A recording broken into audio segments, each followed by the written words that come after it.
I was interested in learning more about MFS clients and what their experience is like in the programs that we offer. So I took some time to visit a number of our sites and hear from them. At Lynchwood Elementary, at one of our community schools, I met with a panel of 6 children who immigrated to the United States in their lifetimes. Okay, so I want to know if any of you know what you think you want to be when you grow up.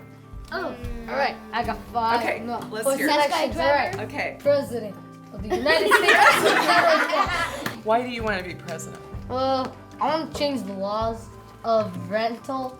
Like, you know, if you're like got a house, right, and like it costs a lot of money, I'm gonna lower it down to $20. So that more people could live and be happy? Mm-hmm. So do you worry about people not having a place to live? Do you know people like that? Yeah, a lot of people at downtown. I've been speaking English for 5 years now, so it's kind of really easy. What language do you dream in? Zomi. My parents, they came here so I could go to school. So do you remember when your whole family came over here? Were you old enough to remember that? I was 4. I was 3. Edward. Okay, can you read that? Yeah, I want to know why you came here. My dad called us and we were starting a new life. In Burma, sometimes there's a lot of people who died. What do you think about being here? Good thing? Yeah. Is your father happy you're all here? Yeah. At our Reynolds Middle School Sun program, I learned about what it means to the students to support each other. It feels good having these high schoolers coming into our school because you have somebody to look up to. For me, it was a great idea to come and volunteer. Where I grew up, it wasn't really all that great, and the Sun program gave me a place, a second home to say, an incredible place where I could be myself.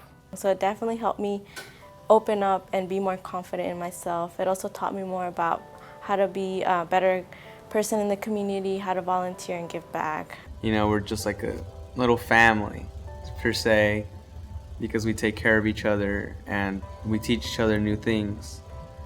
Even the younger kids teach us a few things of how to live life a little funner, enjoy it more, you know?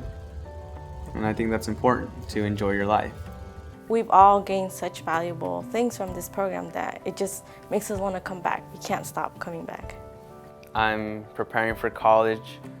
I'm preparing for the ACTs and pre-SATs.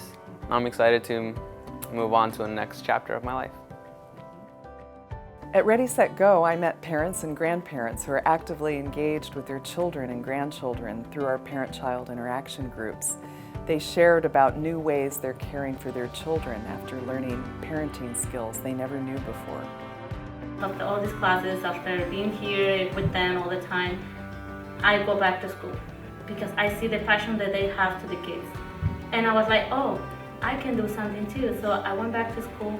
And I know if I go back to school and I finish college, I know for sure my kids will do it. And they will do something better for their kids too. You know, it's gonna keep moving us up. By coming to these classes, you're already doing something. You are already acting, you're already trying to make a change. Because of Ready, Set, Go, I feel like I can express myself and talk with my children, as well as talk with my family, and that I know that they're going to be comfortable here and that they're going to learn a lot, and as well as me. I feel that not only my children learn, but also I learn, and I learn how to treat and take care of my child and their needs. It is very different now because I do enjoy my grandchildren a lot more. I listen to them more. I stop and realize if I'm not doing something correct, and now I feel comfortable enough saying, okay, I'm going to back off, and now I'm ready to listen. So I'm listening to my grandchildren, and I'm enjoying them a lot more. When I hopped on an MFS Project Linkage bus, I met some older community members whose lives had changed radically due to sudden losses they had experienced. I was in a nursing home, and I could get around with my cane and everything, but I just don't like it, okay? Until I discovered Project Linkage. I was a caregiver for my husband and had to take his driver's license away. So, and I do not drive, so that really limited us both. Did you ever envision you might be here? I didn't. I did. What did you think would be the future? What did you think? Well, I'm gonna be honest, I never thought of it. I never even thought about it. Right. This bus, okay, I go shopping, we go do things together, and everyone's nice. We all pay attention to, like there's children, we all pay attention.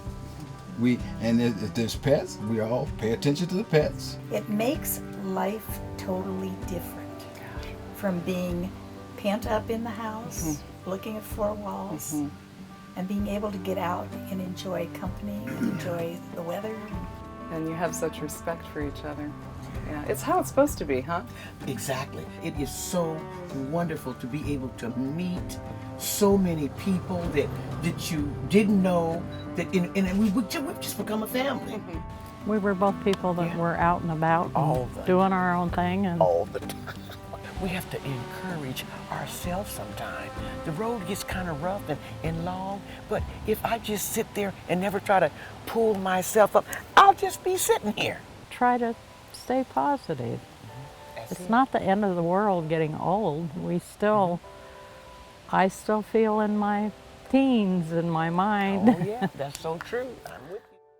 I ended my MFS program tour by hearing about the experiences of older mentors who spend hours of focused time with elementary school children so that the children can build literacy skills. When I retired, I decided I wanted to get back to working with young children.